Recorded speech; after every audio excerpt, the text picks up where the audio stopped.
Hello, and welcome to episode 56 of 10,000 Stitches podcast, a weekly chit chat all about the joys of small scale portable knitting. My name is Andy, and I like knitting. Let's see. If you wanted to find me on the interwebs, you can find me on Instagram, Twitter, and Ravelry as Purlbug, Purlbug. You can find my blog at thepurlbug.com, and we have the 10,000 Stitches podcast group on Ravelry. If you're looking for show notes for anything that I mentioned this week, any shops or patterns or anything like that, if you're watching on the embedded video on the blog or on Ravelry, everything will be linked right below the video. If you're watching this on YouTube, there'll be a link underneath the video in the description box to the blog post where everything will be linked right below the video. And I noticed a speck of dust on my glasses, and that's going to drive me nuts. So let's see if I can get that off quickly and easily. I'm currently recording on Sunday, January 29th, and this episode will go live on Tuesday, January 31st, the last day of January. Crazy to think that we are already a month into 2017, but we are.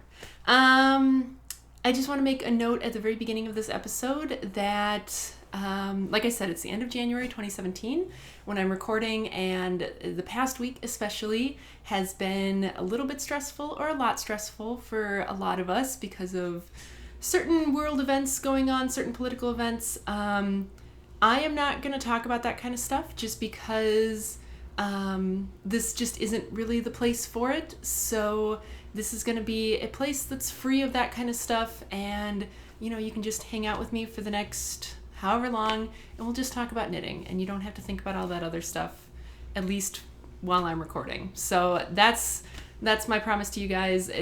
If there comes a time when I need to get up on a soapbox, I certainly will, but now is not the time, and this is not the place for it. So yeah. Anyway, we're kind of going off the cuff today. I don't have any notes prepared, but I have lots of stuff sitting over here, so I'm sure we'll find enough to talk about. But we're going to be kind of doing the normal format. We'll do finished objects, works in progress, what's coming up next. We'll talk about the knit along, and then we'll talk about my life. And at the end of this episode, so after even like the chit chat stuff, I'm probably going to talk a little bit about this like uber frugal month that I've been doing for the past month, just because I know I've mentioned it before, so I thought I would kind of give some closing thoughts on it, but I'll save that way till the end so that if you really don't care, you don't have to sit through that. But let's talk about some knitting stuff first. I have a decent amount of finished objects to show this week, which is mostly because I had kind of a stressful week at work, only because like I didn't have enough to do, which I know sounds crazy to some people, but like I really thrive on like structure and stuff, and as I'll mention later, like teaching hasn't fully started yet, and so I spent a lot of time knitting at work because I was just stressed out because I had nothing else to do. So I have a lot of finished objects. First one is, and I will not be re-showing the finished objects that I showed in my super short little episode last week, just because you guys have seen them. So I will leave those in last week. But anyway, I think this is what I showed that I was working on at the time. This is another one of those little super short socks. Also, I apologize if you guys can hear my washing machine in the background.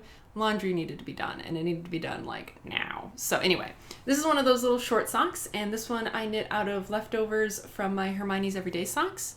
And this is yarn that I dyed up myself in kind of a Christmas stripey pattern.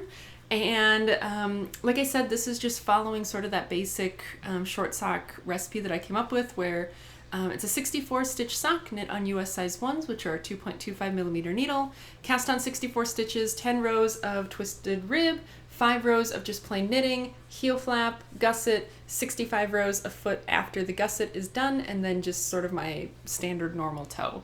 And my standard normal toe is such that I decrease 1/3 of the stitches on each needle every other row. So like in this case with a 64 stitch sock, so that's 32 stitches on each needle. So I decreased 10 stitches every other row. So decreased, on each end, and then knit a row plain, decrease, right? So I do that for 1/3 of the stitches. Then I decrease the second third of the stitches every row. So then I decreased 12 stitches every single row, and then I leave 1/3 that I close off with Kitchener stitch. So that's sort of how I do my standard toe.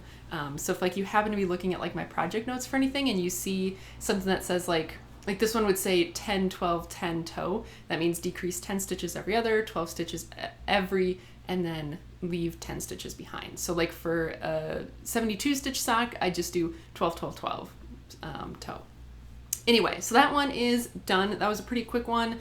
Like I said before, these are meant to just be super quick little things that I'm just doing one at a time. So this one is the only one that will be Christmas striped, and it will just go in my bucket with all my other short socks. And then by the summer, I should have a decent amount of these, and who cares that they're mismatched, because they'll all fit the same, and I actually really enjoy wearing mismatched socks. So yeah, that one is that. And then the second thing I finished, I guess if we're going, I'm trying to decide if I want to go chronologically in terms of which one I started first or which one I finished first. But let's go, since I already grabbed it, let's go with which one I finished first. So this I finished yesterday. Actually, both of these I finished yesterday, but I finished this one earlier in the day yesterday.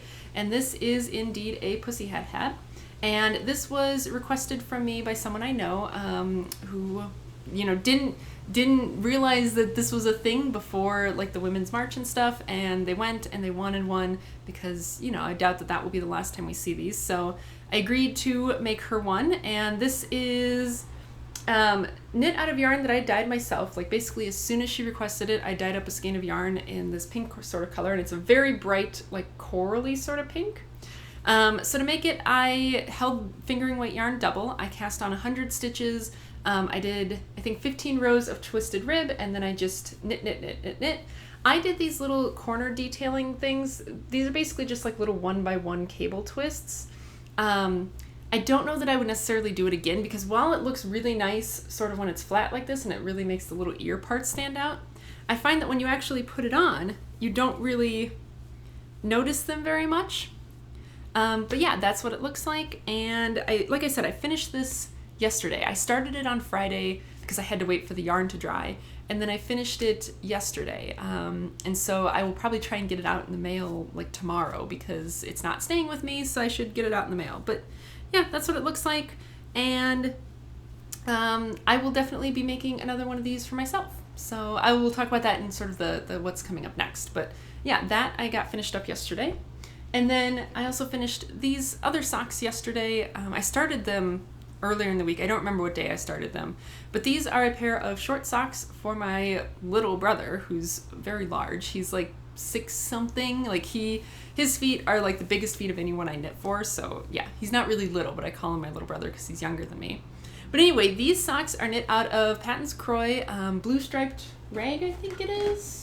I think I got rid of the little thing. Anyway, I think this is the blue striped rag colorway. It's sort of the rainbow sort of one. I've mentioned before that I'm not crazy about this colorway. I think it's a great one for guys, like, you know, for a guy who's willing to wear some colors. This is nice because it's a little bit more muted and a little bit more masculine in terms of being colorful.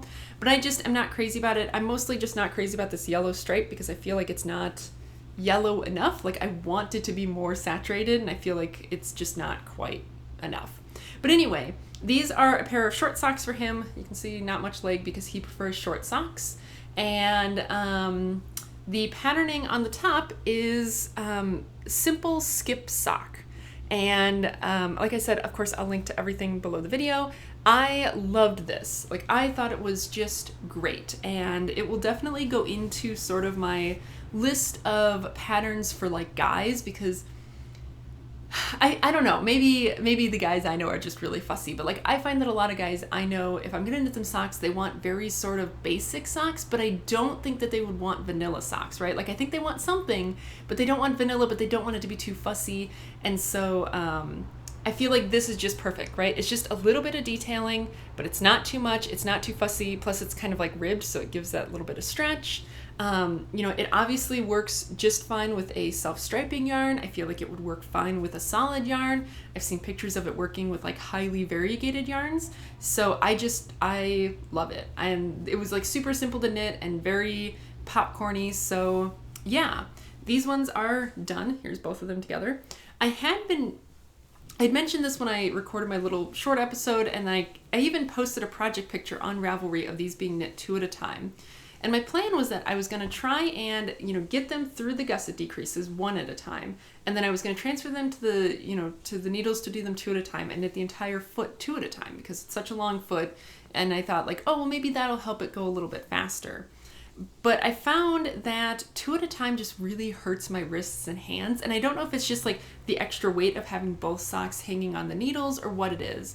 But, you know, I got a little ways in. I think I was maybe kind of like at this orange stripe here when I was just like, I can't do this anymore. So then I separated them back off onto separate needles and finished them by themselves. But I actually did a really good job of matching these ones up in terms of their stripes. I feel like I did. So yeah, I'm pretty proud of that. They ended at almost exactly the same place. One of the toes was completely yellow and the other toe just had a little itty bitty bit of gray at the end, but it's hard to tell because the yellow is so unsaturated. But anyway, so yeah. And it was funny because I was actually watching the Yarngasm podcast, Kristen of Volenvine Yarns, her podcast, on whatever night it was, Friday night maybe, and she was talking about trying to knit socks 2 at a time and how she, you know, keeps trying to do it and it just keeps not working for her, and that, you know, she's just ready to just say, I give up, I can't do them 2 at a time. And that was at the same time that I was realizing I couldn't be doing these 2 at a time. And you know what, Kristen, you're right. I think 2 at a time just doesn't work for everyone, and I think I'm with you. It just doesn't work for me. I keep trying it and it keeps not working, so I need to just not. I mean, other than things like those little like tube socks, those were fine to do 2 at a time, but like really anything else, I just don't think I want to do them 2 at a time. But yeah, that's finished object number 3, I guess. So yeah, or well, 2.5 sort of, right? Like, I don't know, this is kind of like a half finished object, but it's like there's not another one coming. Anyway, so yeah, lots of finished objects this week, which is kind of exciting. I think, let's see, I'll talk about what I'm working on right now because it's only one thing. Oh, sorry, I forgot needle sizes. PUSSYHAT hat, like I said, I held the yarn double, so it's equivalent to about a worsted weight. 100 stitches, and I knit this on a US size 8, which is a 5mm needle. If I were to do it again, I don't know, like, so I was knitting it on my Chaogu 8, which is, you know, I love it. It's nice and long to do magic loop with or to do shawls with. Like, I really like this needle. I just don't know that it was great for this because it's so slippery. And this yarn, this is, you know, like I said, it's hand-dyed yarn. It's that 80/20 merino, superwash merino nylon sock base that I had dyed up a bunch of stuff in at Christmas time. And this plus this was just so slick that I just did not like it. So when I make mine, I either need to use a less slick yarn or less slick needles, or I don't know, but it was a little bit tough in a way that I haven't had happen in quite a while. But yeah, so that's that. These were knit 72 stitch sock, knit on a US size 1.5, which is a 2.5mm needle. Okay, now that I've done that stuff, let's talk about what I'm working on currently.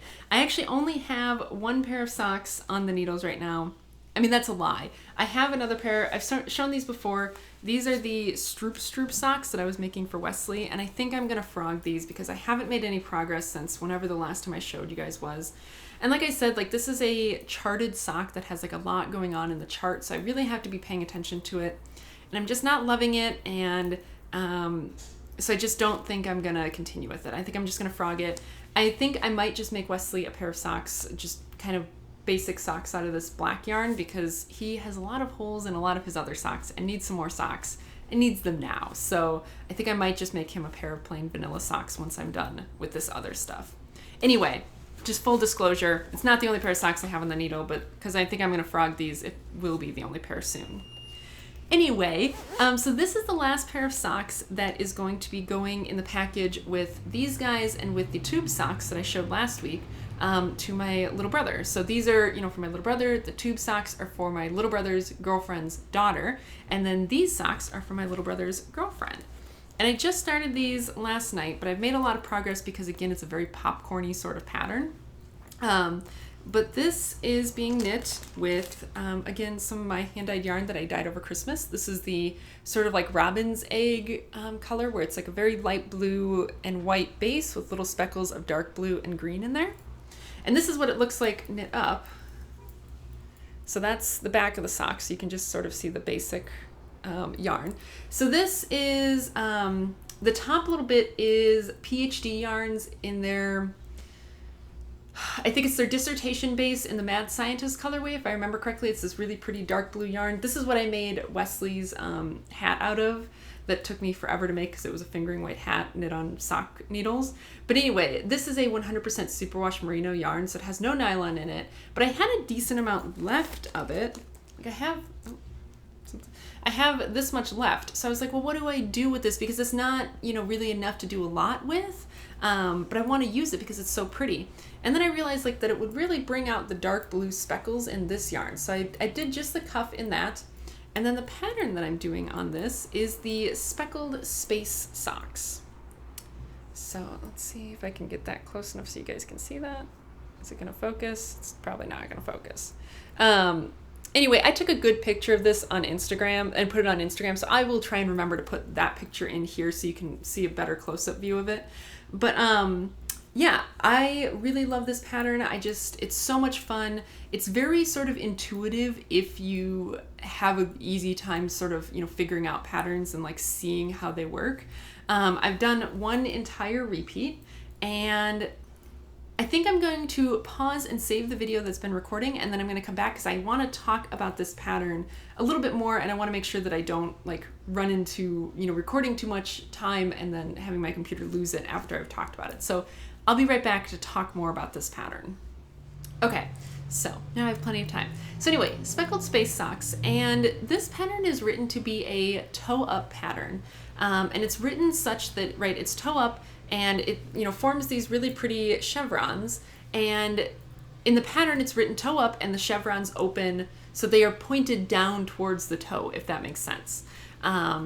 And so, you know, of course, if you want to knit top down, which is what I typically do, especially because these socks I want to have a heel flap on, and I don't like doing that with toe up socks. So, of course, you can just knit the chart as it is, and you'll flip the directions of the chevrons so that they're pointing up towards the top of the sock. I don't really want that. I wanted the chevrons to be pointing down towards the toe. And so, you know, I saw a lot of, like, I was going through the projects and I saw a lot of people commenting like, oh, I would really like to do these, but I, you know, want to do it top down, blah, blah, blah. So I was like, okay, I'm going to figure out how to do this top down. And for the most part, the chart itself is very symmetric. So, you know, if you're familiar with charts and you don't need to be like again, if this pattern is pretty intuitive to you and you're familiar with how charts work, you can basically just read the chart upside down, right? Just instead of reading from right to left, bottom to top, you just read left to right, top to bottom, which I've sometimes done by mistake anyway. So, you know, it's easy to just sort of like read it upside down if you're familiar with that kind of stuff. But what I did find, and something that I had to learn the hard way, so I want to save other people from making this mistake, is, so the way this pattern works is it combines these sort of 1x1 cables, which is, you know, sort of these, what forms the outline of the chevron. And then every other chevron is filled with this sort of texture pattern, which is actually the same texture pattern that is on the show-off stranded socks, where you do a yarn over, knit 2 stitches, and then you pull that yarn over those 2 stitches you just knit. And I don't feel bad talking about it because it's a free pattern. Both of those are free patterns. So then it forms this, you know, really fun sort of texture pattern. And so the problem is, so when you are doing these toe up, right, and I'm gonna see if I can like sort of demonstrate this with my fingers. So like with my fingers, right, so 2 fingers is going to be like the cabled stitch that lays on top, and 1 finger will be the stitch that it crosses over, right? So if I was doing a 1x1 cable, it's kind of like looking like this, right, where these guys are crossing on top and this guy's behind. So when you're doing them toe up, you're always cabling out, you know, from the center out, right? So if you are cabling, right, this stitch is always a plain knit stitch that's going to be on the outside, or well, it's not necessarily a plain knit stitch, but the way the pattern is laid out, this stitch is always a plain knit stitch that you're crossing over, right? Like it's just laid out such that this is always a knit stitch, so this always works out nicely. However, if you are going top down and you're reading the chart upside down, basically, instead your cables are always going from the outside towards the middle, which is fine for this top one, right? This top one works out just fine. And you're always, again, you're always crossing over a plain knit stitch, so it works just fine. However, if you read the pattern as it's written, and maybe this is just because I was using the 72 stitch chart, but I don't think the other ones are any different. When you come to do this bottom half, what happens is that sometimes this stitch is no longer a plain knit stitch, but now it's part of that yarn over stitch.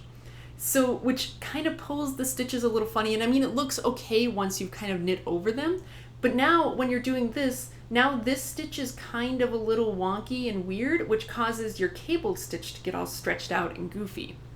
So what I found I had to do was I basically just had to shift these cables for the bottom chevron down by a row, which just meant that I sort of knit a plain row in there somewhere, which didn't change the way that this pattern was, but it shifted these guys down one, which then made sure that every time I was doing this cross, this was a plain knit stitch.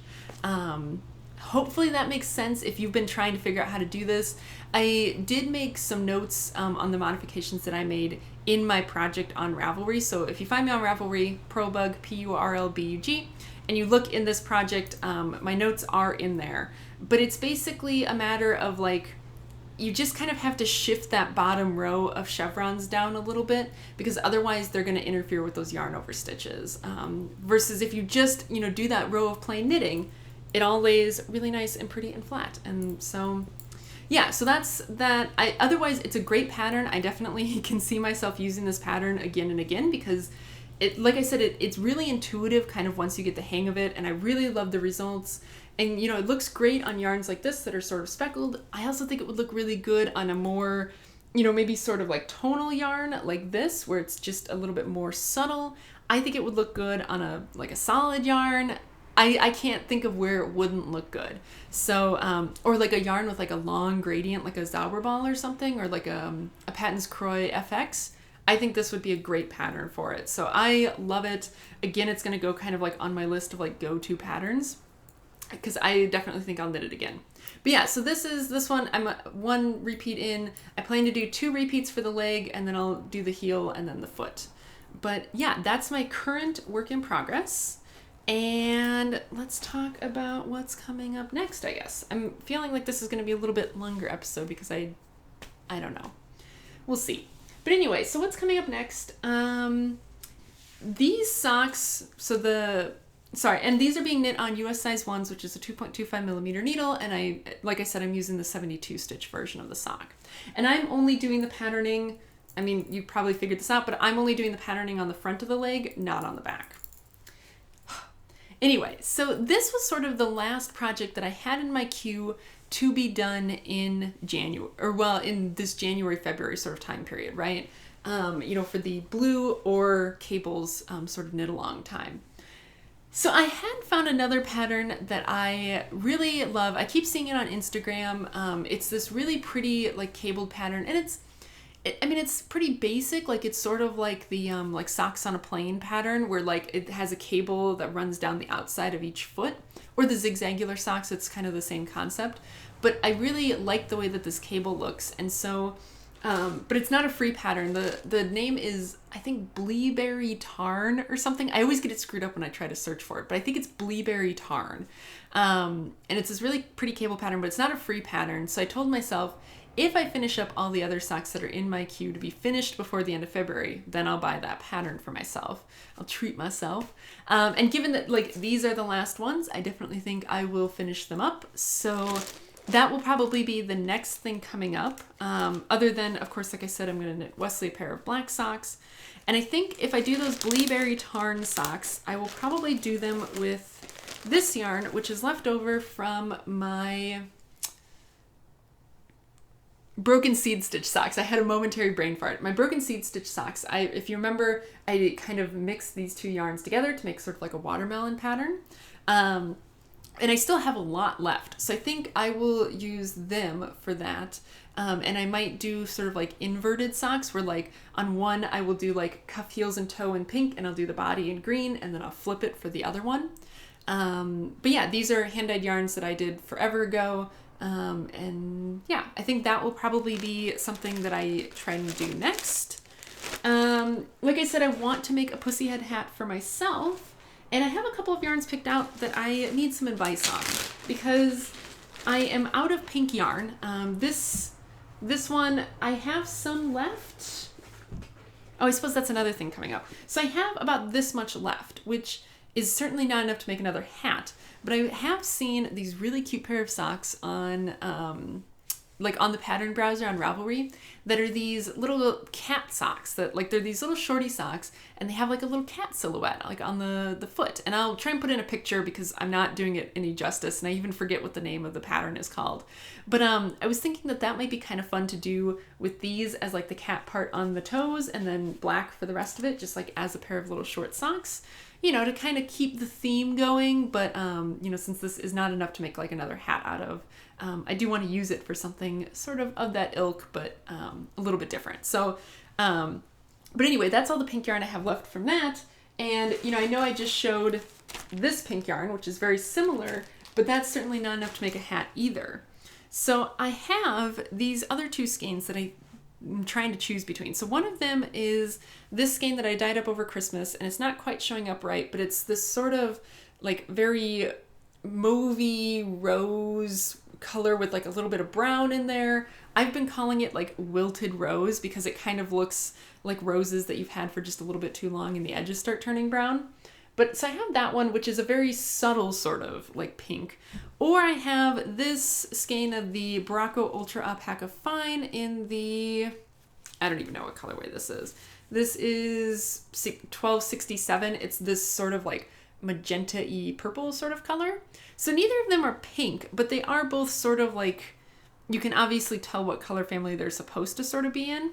So it's kind of side by side. So help me figure out which one I should use. Should I go for the sort of subtle, muted, refined one, or should I go with the little bit brighter, solid color? Help me out here, people. But anyway, that's the thing that's coming up next. And I think that might sort of be it for what's coming up next. I realize that's like a decent amount of things. That's 3 pairs of socks and a hat. So yeah, that's what's kind of on the radar. And then I obviously have some stuff queued up for once we get into the next stage of the knit along for March and April, which is like garter stitch detail stuff. I also have some ideas for then, but given that we're a month away, I won't talk too much about that right now. But I am going to save and come back, and I'm going to check on the knit along so that then we can talk about knit along news. So I'll be back in just a second. Okay, I also needed a drink of water real bad. So yeah, let's talk about the knit along. So, you know, like I said, this will be going up the last day of January. So that means we are halfway through our first knit along of 2017, which is our Cables and Something Blue, or Something Blue, either way. And I just checked on my computer and we have 13 finished objects as of right now.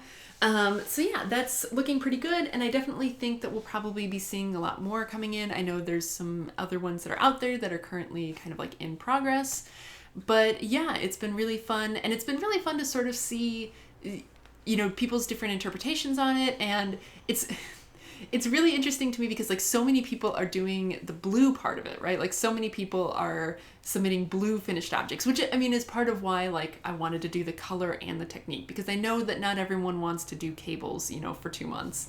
I certainly don't. And so it's like a lot of what I've been seeing in there is blue. And so whenever someone submits something that is not blue, but I mean, it is a cable pattern, you know, so it still fits the theme, I'm just like completely surprised. I'm like, that's not blue. So it's been really fun like that. But yeah, don't forget that like it can either be cabled or blue or both, obviously. But yeah, I have really been enjoying looking at the finished objects, and keep them coming in because, you know, we still have a month left. Granted, it's a short month. February is a shorter month, but yeah, keep them coming in, and hopefully I should have prize yarn soon. I need to kind of figure that out, what exactly I'm doing for the prize for this one, but yeah, hopefully I'll have that to show you guys soon. And then just in case anyone is sort of planning ahead, our next one is going to be March and April, and if I remember correctly, that one is, the color is yellow, and the theme, like the technique theme, is garter stitch details. So, you know, it can either be something completely done in garter stitch, or it can be something that has something sort of like the rise socks, where it's like got a garter stitch detail panel down the front, or you know, there's some, I think Tin Can Knits also has like a hat that's like that, where it's like got a garter stitch sort of panel up the side. I think they have like a little sweater that has like garter stitch stuff like down the sleeves. So that's kind of what I'm thinking. Like, or of course you can do like a garter stitch shawl, like my big pink one that I was showing off before Christmas. You can do something like that, or yellow. So just in case people are trying to kind of plan out their yarn purchases or their yarn uses, that's what's coming up starting in March. So yeah, that's that. And I just realized I totally don't have a question of the week, which is, like I said, we're going off books here. We're just doing whatever. So I think rather than trying to come up with a question of the week, I won't try to do that right off the top of my head. Let's do this. Okay, so question of the week. What is one really great thing that happened to you this week, right? Like I said, a lot of us have had kind of stressful lives for, you know, things we're not going to talk about, but you know, what is something really good that happened to you this past week? And it doesn't have to be something really big. You know, it could be as simple as getting a free soda out of the vending machine or something like that. Like, what's something good that happened to you this past week? I'm trying to think of something for myself because I didn't know that I was going to be talking about this. Okay, something good that happened to me this past week. I mean, this is a couple things, but I've had a couple of really great recipe successes this past week, which I don't know how much I've talked about this, but like, right, so part of this whole not spending money thing is not eating out, so I'm cooking more at home. And like, I am not a great cook. I can cook things, like I can cook things and most of the time they're edible, but I don't think of myself as being very good. I don't think of myself as being very sort of like imaginative. And I also don't tend to do very well with like planning this whole big spread, right? For me, I'm very like one pot wonder kind of thing. So it's like, okay, well, we're gonna have like a chicken with some sort of sauce and rice. You know, it's like I don't really make this big fancy meal. I don't typically prepare any sides or anything. It's like the thing. So this past week, I've had a couple of huge successes, and I will link the recipes just in case anyone wants to try them. Sorry, vegetarians, they are not vegetarian recipes at all. But the first one was this pulled pork that I made in the crock pot, and they're both crock pot recipes. And we have this teeny tiny little crock pot, which is great for just me and Wesley because it typically makes enough food, depending on how full we fill it. It makes either enough food for like one night or 2 nights. So it's like perfect for the 2 of us. And so yeah, both of these recipes worked in that. But the first one was this pulled pork recipe, which was so good. And I hadn't ever really made pork before. So I was a little bit nervous about it. I actually went out and bought a meat thermometer just for it because I was so freaked out about like the idea of getting trichinosis from it, which we didn't. But you know, it's this pulled pork that's made in the crock pot, and it's so good. And I made it last weekend and then actually just made it again yesterday with the other half of the pork shoulder. And it is so good and so easy. Like you just plop it in there and turn it on and then you're done. So that was the first success. And then the second success, again, was a recipe that we are making twice. So I made it once already, and then I have the other half in the fridge to be made soon. But it's this buffalo chicken. It's like a shredded buffalo chicken. So basically, you make the sauce out of mostly just Frank's hot sauce, and then some spices, and then your chicken breast, and you plop it all in the crock pot. You just turn it on and let it cook for a while. And I actually wound up putting in like half a package of cream cheese as well to like make it a little bit creamy.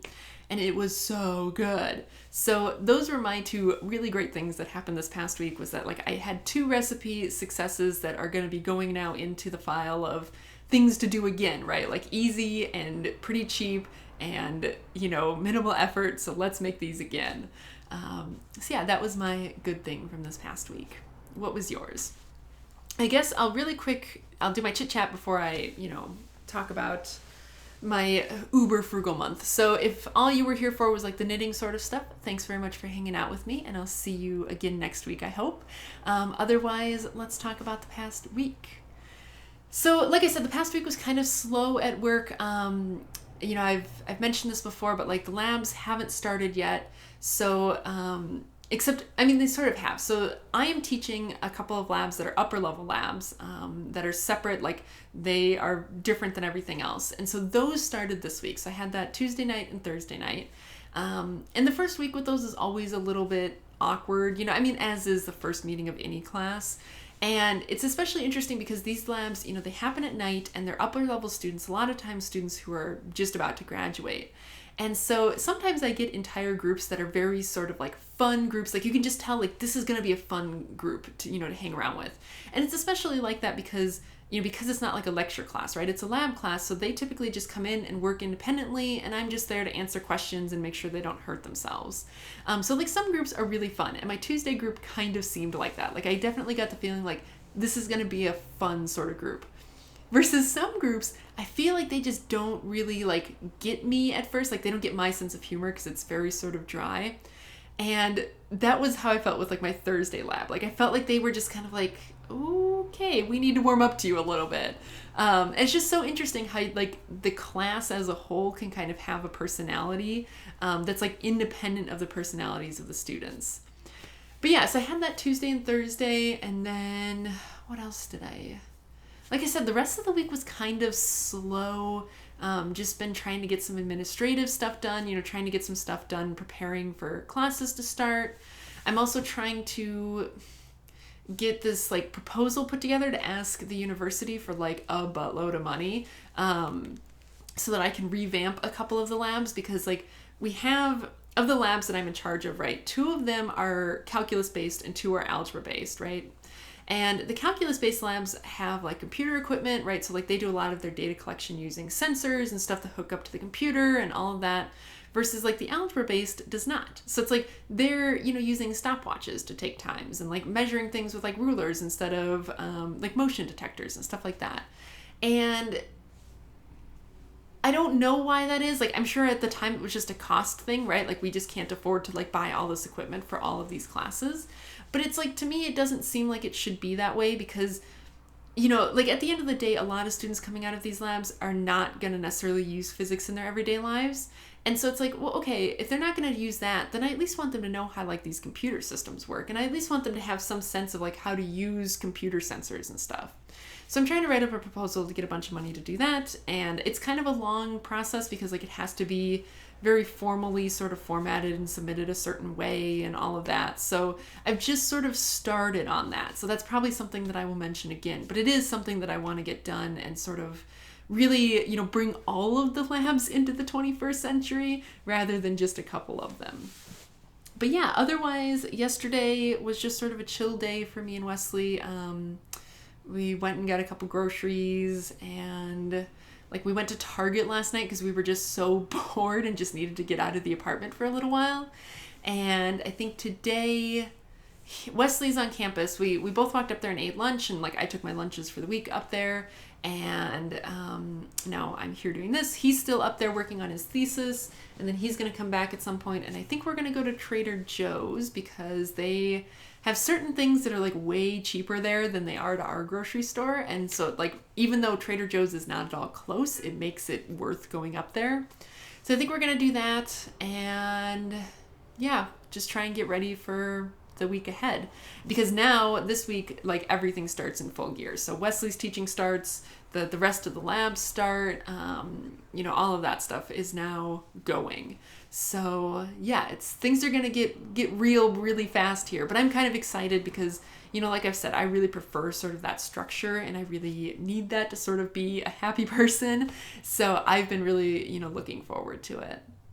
But yeah, I think that's all for like the chatter sort of stuff. So again, I'm going to pause and save, and I'm going to come back and talk a little bit about this Uber Frugal month that I've been doing and sort of my thoughts on it. So if you don't care about that at all, then this is it. Thanks very much for watching, and I'll see you next week.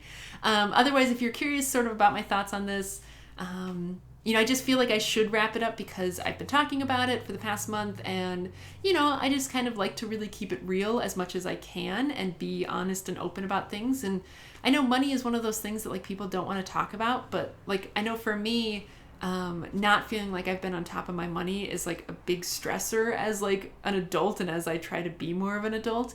So I just thought, might help to kind of talk about it and talk about what I've learned, at least for me, so as some sort of record for myself.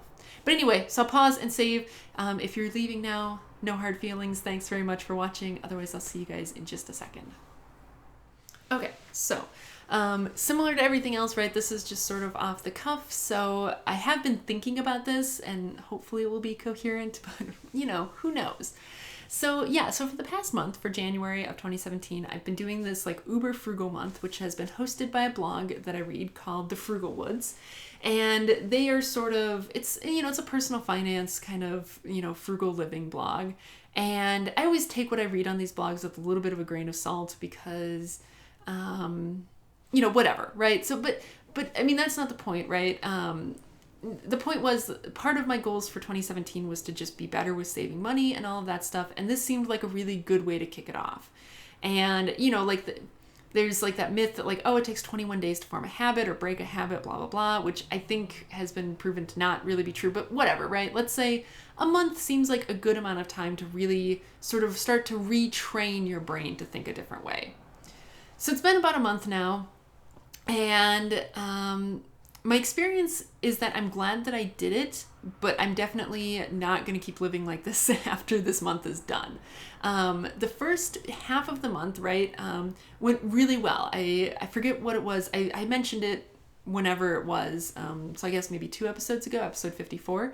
I mentioned how much I was able to put into savings for my first paycheck, but it was like 38% or something of my paycheck I was able to put into savings, which is above my goal of 25% for every paycheck for 2017. So like that was great. My goal is 25%, but like when I look at my monthly budget, 33% of my paycheck should be going into savings, just based on like how my budget breaks down and like, you know, I need this much to pay bills and I need this much to feed us, and that leaves, you know, this much left over that should be going into savings. So, you know, I'm not going to hit that 33% for the second half of this month. I will, I think for sure, hit the 25%, just because like there's been a couple things that came up that like were unexpected costs. Plus I've also changed my diet for the second half of the month. If anyone's curious, I've been off and on, like throughout my adulthood, I've done low carb eating at different points. And I find that, at least for me, eating low carb really works. You know, I've talked before, I'm gluten intolerant. I'm also corn intolerant now. And I think, you know, and so then I was eating a lot of rice, and I just don't think that was very good for me. I was like just constantly like bloated and unhappy. So like I've been eating low carb, and the problem is that like anyone who's ever changed their diet pretty drastically knows that like there's this transition period where like you just don't realize like what it is that you need to eat. Like meal planning becomes really hard because, you know, it's either that you buy too much food because you think you need more than you do, or you don't buy enough food, so then you're like constantly running out of food and eating. So anyway, that's been me for like the past 2 weeks, is like I've been trying to adjust to like lower carb eating and all of that stuff, and consequently running out of food early because I don't realize how much it is that I actually need to like eat. But I mean, like I said, I should hit that 25% pretty easily because there's only 2 days left in the month, so that should be no problem.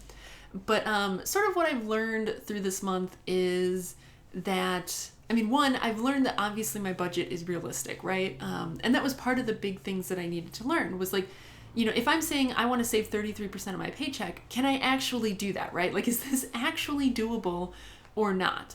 And the first half of the month showed that it definitely was.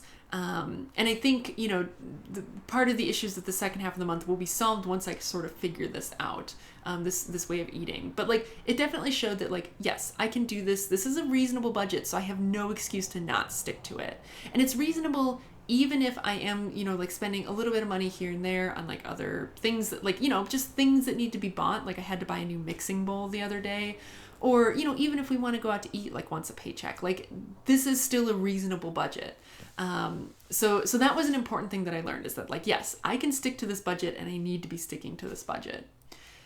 Another thing that I learned is, you know, I mentioned this before, but like our Achilles heel was definitely eating out, and not just like eating out, like, you know, we would have weeks where we'd get like a lot of takeout, or, you know, we'd be out and about like on the weekend and it'd be lunchtime and we'd be like, we need to eat right now.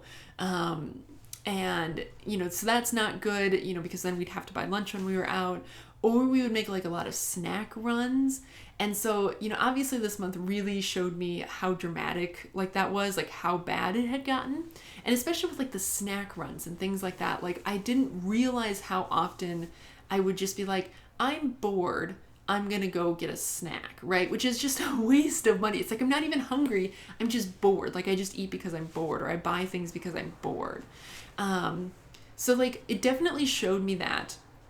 And it definitely showed me that I can have a difference between how I'm feeling and how I'm acting. And again, this all goes back to like eating out, because like I said, that was our big problem. Like, we don't tend to shop a lot. You know, I don't go buy clothes very much. And when I do, I buy like a bunch at a time and then not again for like a year. Same with Wesley. Like, we don't buy a lot of stuff because our apartment is tiny and we just don't like shopping. So, you know, really the problem was like eating out. And so even still, like now at the end of a month, like I still practically every night, I'm like, oh my gosh, you know what sounds really good right now? Barbecue or Thai food or pizza, you know, right? Anything but what we have at home. And, you know, like it used to be that I would say like, you know what sounds really good right now? Thai food. And then it'd be like, I have to have Thai food because I'm not going to make it if I don't have it. And this month has, you know, it's like, okay, well, I can still feel that way, right? Like I still feel like, you know what I'd really like? Pizza. But it doesn't mean I have to eat pizza, right? Like I can feel like I want pizza, but I can then come home and eat whatever it is that I have in the fridge that's ready for me. And, you know, the sun still comes up and goes down each day, and I'm still fine even if I don't get the thing that I want right then. And I mean, and I definitely feel like that's the same thing, like if what you're wanting is like a material thing, it's the same sort of thing. And that's why like a lot of these, you know, frugality blogs all like advocate like putting a waiting period on like buying things, because it's the same thing. You know, I've had like yarns and things, or, you know, other physical things over the past month where I'm like, oh my gosh, I really want that. That's really cool. And I'll be like, well, no, you're not buying anything until the end of the month, so just wait.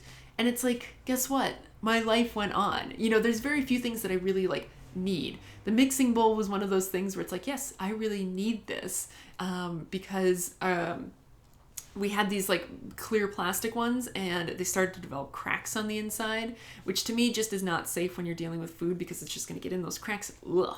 So it's like, okay, that gets tossed, but now we have literally nothing else to mix things in, and we need that. So that's like a real need.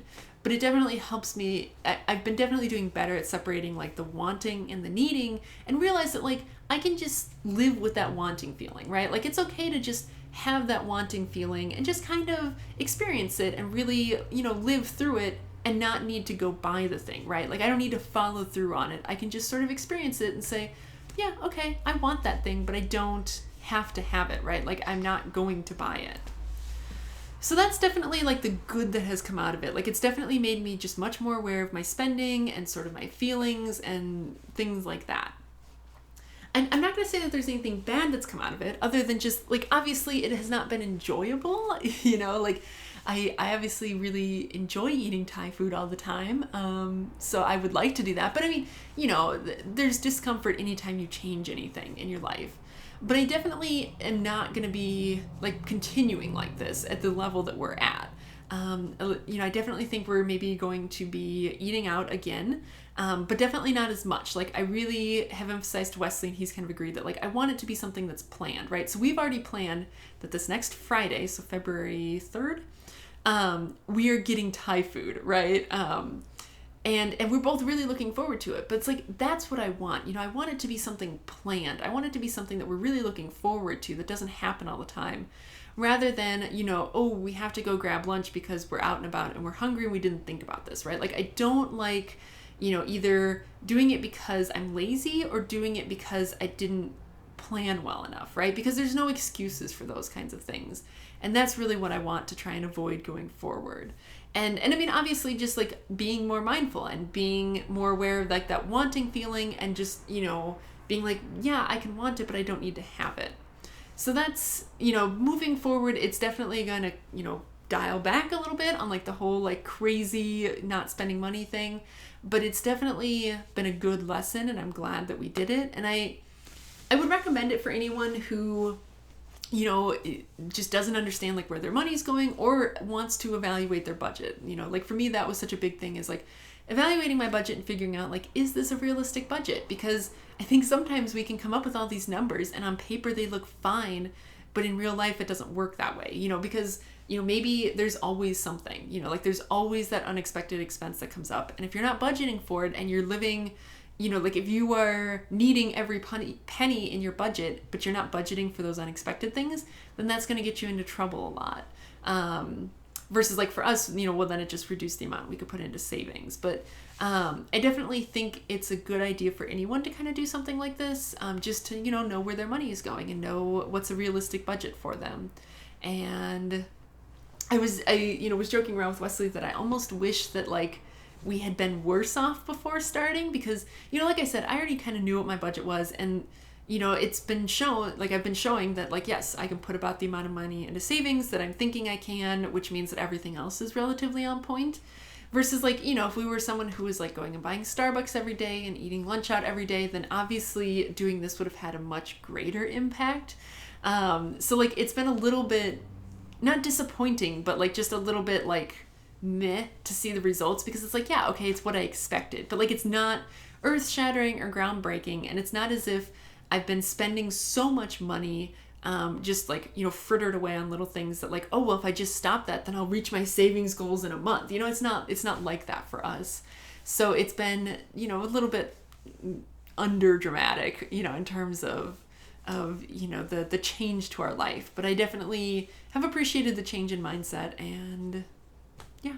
So I don't know if this, helps anyone. I'm hoping my experience will maybe help someone, but yeah, I think that's going to be it. So that really is the end of the episode. I'm sorry that it's a long one this week, but yeah, thanks for sticking with me if you're still here, and I will see you guys next week. Bye.